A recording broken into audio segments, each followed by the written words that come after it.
Hello, everyone. My name is Larry Santiago. I'm one of the professors here in the University of Makati. I'm coming from the Natural Science Department, and I'm here to discuss about carbohydrates. Okay, now before we begin, let us first talk about the objectives of this study. So, first is to define carbohydrates. Second, list the biological importance of carbohydrates and be able to classify different various types of carbohydrates. So let's begin. So, why do we need to study about carbohydrates? Well, first and foremost, it is the most abundant organic compound in nature. Now, it's actually called hydrates of carbon or saccharin or saccharides, which means in Greek sugars. Now, it's a major source of energy from our diet. So that is why it is important for us to have our breakfast, okay? Because it's going to power our activities in the morning. Now, the storage, it's a storage form of plants and animals. It can also form as a cell membrane component. It can also function as a structural component of many organisms. And it is actually made up of carbon, hydrogen, and oxygen. Okay, now let's go on to classify the carbohydrates. Now, when we classify carbohydrates, it is actually based on the number of sugar subunits found. Okay, so the first one is the monosaccharide. So it's actually made up of one sugar unit. Okay, now the first monosaccharide that we'll be discussing is the glucose. Now, glucose is the most important sugar in the human body. It's also known as dextrose, grape sugar, and blood sugar. The normal sugar blood level is around 100 to 120 milligrams per 100 ml of blood.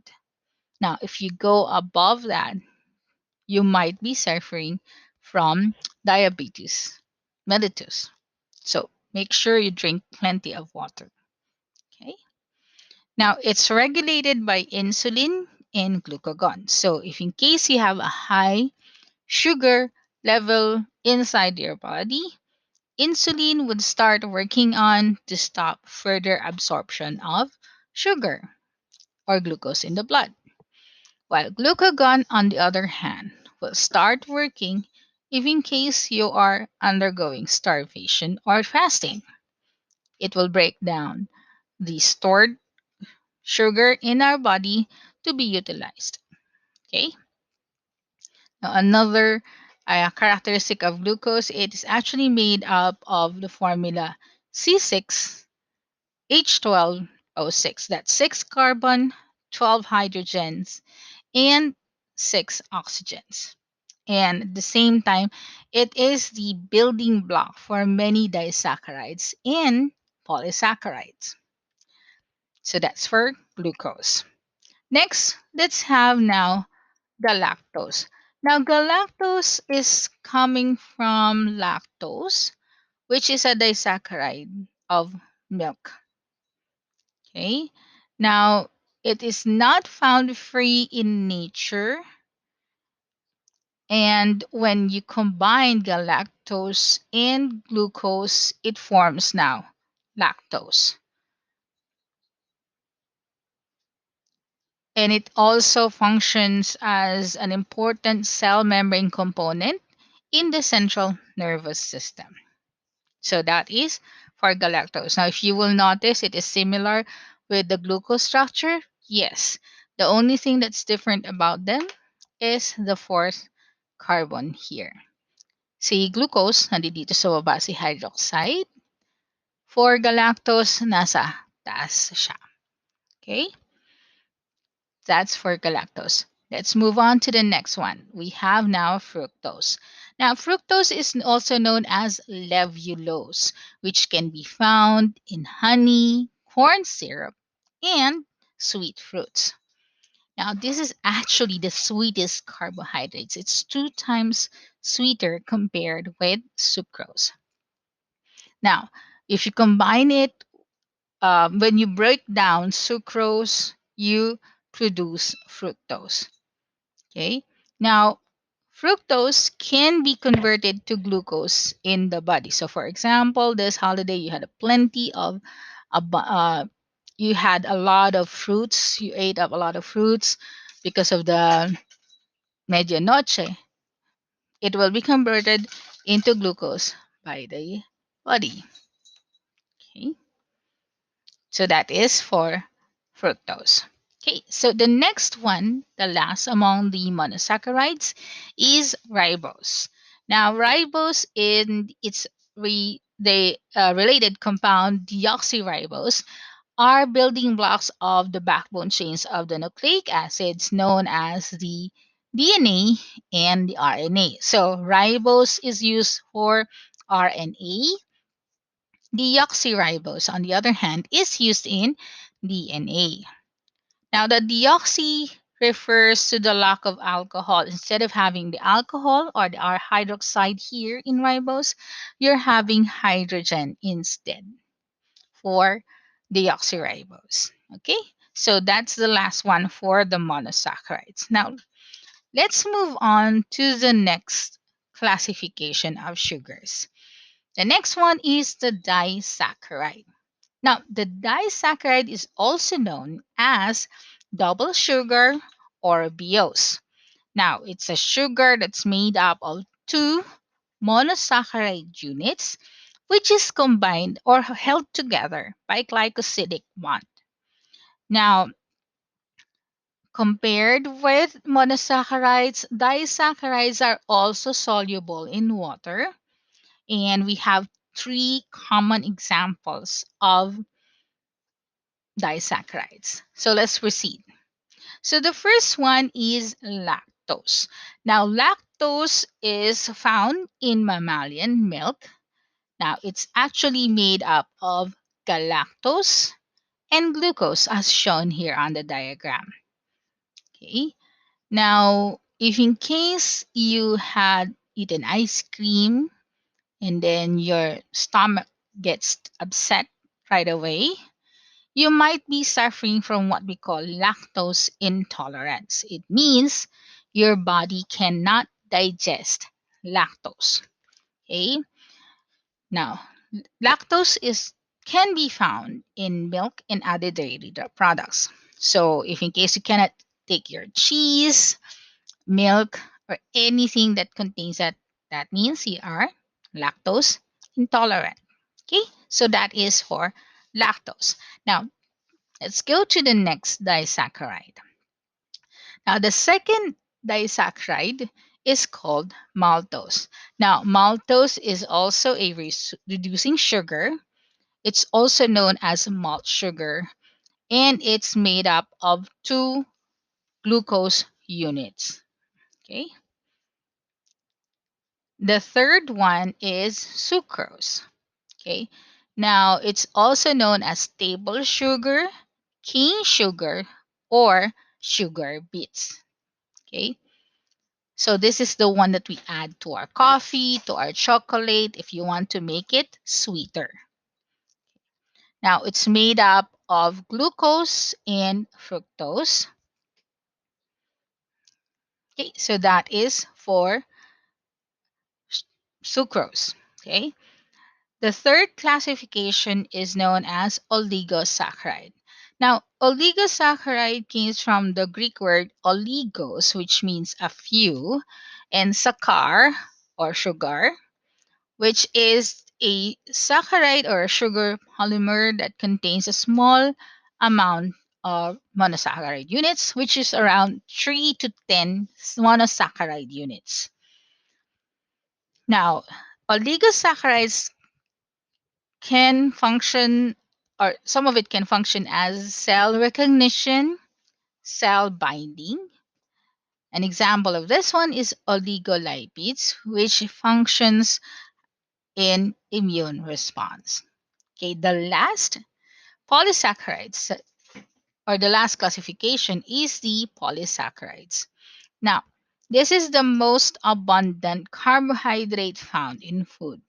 Okay, Again, they are usually binded together by what we call the glycosidic bond. Now we have two types of polysaccharides. We have the first one, the storage polysaccharide, and the structural polysaccharides. Okay, so let's proceed with the classification under the storage polysaccharide. So the first one is the starch. Okay, so this is the most common storage polysaccharide in plants. Now, it can be found in rice, corn, wheat, and potatoes. Now, it's made up of a mixture of amylose and amylopectin. There is usually around 15 to 20% amylose and 80 to 85% amylopectin. Now, the amylose is the form of starch that is straight chain. Now, the branching chain is called the amylopectin. Now, in between the branches of the amylose and amylopectin is around 18 to 20 subunits of glucose. So that is actually glucose in there. Okay. Now, because of this long chain of amylose, it is the reason why starch gives a blue-black color when tested with iodine because it forms a helix on the iodine subunit. Okay, so this is the only polysaccharide that would give you a positive result in iodine test. Okay, now the second storage carbohydrate that we'll be discussing is the glycogen. Okay, now the glycogen is also known as the animal starch. It is stored in muscle and liver. Okay. Now it's usually present in cells as granules and it also contains branches. Now the difference between the two is that for starch, it's 18 to 20, while for glycogen, it's 8 to 12 glucose units. That's half numbers. So that means you have more branches in glycogen compared with starch. Okay, so if you're going to look at the structure here, it's highly branched. Now, and if you break down glycogen, you'll be getting glucose units. Okay, and it also gives a negative result for iodine test. So those are for storage polysaccharides. Next is the cellulose. Now, cellulose is a structural polysaccharide made up of glucose. Now, although it's made up of glucose, take note we are not able to break down cellulose. Why? Because we lack the enzyme that can be found only in ruminants like cows, deers, giraffe, and camels. Okay? So that is why if you eat your kangkong, your kamote, or any cellulose rich that that we have like the green leafy vegetables, you will see them afterwards when you go to the loo or to the bathroom. Okay, it's not going to be broken down further, it's going to still be the same. Okay, now it is the most abundant of all carbohydrates. Now, cotton flax contains 97 to 99% cellulose, while wood, on the other hand, contains 50% cellulose. Now, as mentioned, it is also going to give a negative result for iodine test. Okay, so that is the discussion for the different classification of carbohydrates. So let's go ahead and discuss about carbohydrate reaction. Okay, now when we talk about carbohydrate reaction, we actually base it on its reducing property. Okay. Now, reducing sugars are monosaccharides that has a capacity to break down or reduce the reagents that will be used to test it, which is Tollens, Benedict's, and Felling's reagent. Okay, so it's all monosaccharide and most of disaccharides. So that would be maltose and lactose. Okay. Now, for the non-reducing, it does not reduce Tollens, Benedict's, or Felling's. That's why it's called a non-reducing sugar. And the disaccharide that is not reducing is sucrose. Okay, so let's go ahead and look on the different test and its color reaction. Actually, in carbohydrates, this is the most colorful test in biomolecules. You have different color results based on their um, reduce or on the ions that are inside the reagents. Okay, so the first one is the Molish test. Now, the Molish test is actually based on the furfural derivative that can be condensed with phenolic compounds to give color products. Okay, now it is actually basis for carbohydrates. That Molish test is used to identify for carbohydrates because all of the carbohydrates give a positive test for Molish test. Okay. Now, how does the test work? So, Molish test or Molish reagent is containing 10% alcoholic solution of alpha naphthol. Now, the carbohydrates undergo dehydration by a sulfuric acid when it's added with alpha naphthol to form furfural or furfural and it gives a violet color product. So if you notice there on the picture there, you have here actually the carbohydrates at the bottom. Then you have your alpha naphthol. Now, when you slide in the sulfuric acid, it will form a violet ring in the middle. You do not shake it because it's very dangerous because alpha naphthol is carcinogenic. So usually you just add a drop, 2 to 3 drops of alpha naphthol, and then let the concentrated sulfuric acid slide on the side, and then it will form a layer in between the two solutions. Okay, so that is for Molish test. The next one is the Fennings test. Okay, now this is an important test to with identify presence of reducing sugars. Now it's actually composed of two compounds. We have solution A, which contains copper sulfate, and solution B contains potassium sodium tartrate. Okay, now when you add the carbohydrate and the solutions together, you will be seeing a deep blue solution of copper sulfate. Okay. Now, after heating, the carbohydrates will reduce the solution to give you a red precipitate of copper oxide, as you show on the screen. So this is a deep blue Fennings solution that is not yet heated, or a negative result for a Fellings test, while on the other one is a positive result for Fellings test. Okay. So that is for Fellings test. Okay, the third one is the Benedict's reaction. Now, the Benedict's reaction is usually used to a reagent rather is usually used to detect the presence of sugar in the urine. So, if you're going to have a urine test for employment or when you go to first to college, you usually test for you need to undergo urine test, okay, as part of your physical exam.